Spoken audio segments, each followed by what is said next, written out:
Hi friends, ഇന്നത്തെ recipe ഒരു ഡെസേർട്ടാണ്. ചക്കപ്പഴവും റംബൂട്ടാനുമാണ് ഇതിലെ മെയിൻ ഇൻഗ്രീഡിയൻസ്. അപ്പോൾ ഈ ഡെസേർട്ട് ഉണ്ടാക്കുന്നത് എങ്ങനെയെന്ന് നോക്കാം. അപ്പോൾ ആദ്യം തന്നെ ഒരു 40 റംബൂട്ടാൻ എടുത്ത് അതിൻ്റെ കുരുവൊക്കെ കളഞ്ഞ് ഫ്ലഷ് മാത്രമായിട്ട് എടുക്കണം.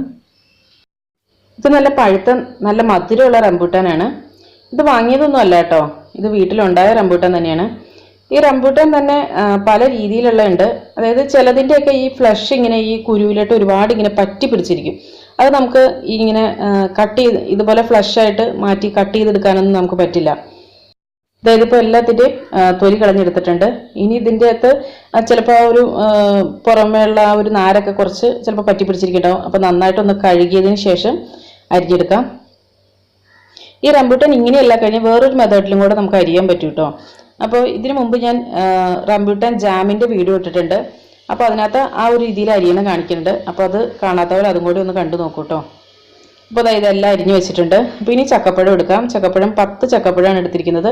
ഇത് നല്ല വരിക്ക ചക്കപ്പഴമാണ് കേട്ടോ. ഇതിൻ്റെ ചവണിയും അതുപോലെ കുരുവൊക്കെ മാറ്റിയതിന് ശേഷം നീളത്തിൽ ചെറുതായിട്ട് അരിഞ്ഞെടുക്കണം.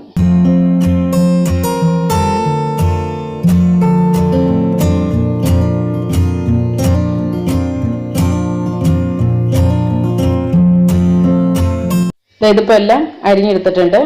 ഇനി ഒരു നോൺ സ്റ്റിക്ക് പാനിലേക്ക് 2 കപ്പ് കട്ടി കുറഞ്ഞ തേങ്ങാപ്പാൽ ഒഴിച്ചു കൊടുക്കാം. 2 കപ്പ് എന്ന് പറഞ്ഞത് 1/2 ലിറ്റർ പാലാണ് കേട്ടോ. ഇനി ഇതിലേക്ക് ഒരു 1/4 ടീസ്പൂൺ ഉപ്പിട്ട് കൊടുക്കാം. ഇനി ഇത് നന്നായിട്ടൊന്ന് തിളക്കട്ടെ. അതായത് ഇപ്പോൾ നന്നായിട്ട് തിളച്ച് വന്നിട്ടുണ്ട്. ഇനി ഇതിലേക്ക് നമ്മൾ അരിഞ്ഞു വെച്ച റംബൂട്ടാൻ ഇട്ട് കൊടുക്കാം.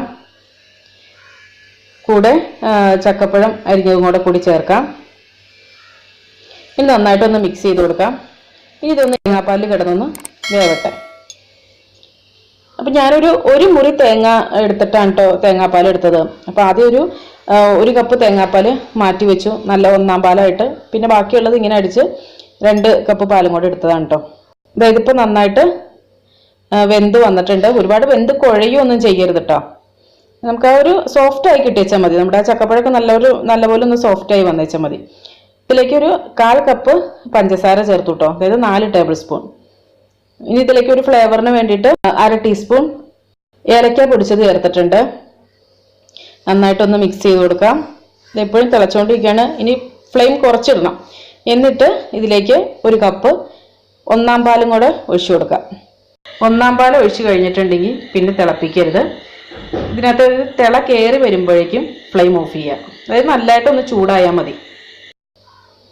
ഇതിപ്പോൾ നമ്മുടെ ഈ ഒരു ഡെസേർട്ട് റെഡി ആയിട്ടുണ്ട്. ചക്കപ്പഴം റംബൂട്ടാനും കൊണ്ടുള്ള ഒരു ഡെസേർട്ട് റെഡി ആയിട്ടുണ്ട്.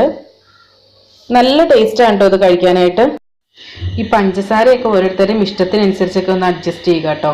കാരണം വെച്ചാൽ ഈ ചക്കപ്പഴത്തിൻ്റെ മധുരത്തിനനുസരിച്ചും അതുപോലെ റംബൂട്ടാൻ്റെ മധുരത്തിനനുസരിച്ചൊക്കെ കുറച്ച് വ്യത്യാസം വരാം. അപ്പോൾ ഇനി ഇതൊരു സെർവിങ് ബൗളിലോട്ട് ഒഴിച്ച് സെർവ് ചെയ്യാം. ഇപ്പോൾ നമ്മുടെ നാട്ടിലാണെങ്കിലും റംബൂട്ടാനൊക്കെ അവൈലബിൾ ആണ്. അതുപോലെ ചക്കപ്പഴത്തിൻ്റെ സീസണാണ്. അപ്പോൾ ഇതെല്ലാവരും ഒന്ന് ട്രൈ ചെയ്ത് നോക്കുക. എന്നിട്ട് ഫീഡ്ബാക്സ് ഒക്കെ അറിയിക്കണം. വീഡിയോ ഇഷ്ടമായിട്ടുണ്ടെങ്കിൽ ലൈക്ക് ചെയ്യുക, ഇഷ്ടമായില്ലെങ്കിൽ ഡിസ്ലൈക്ക് ചെയ്യുക.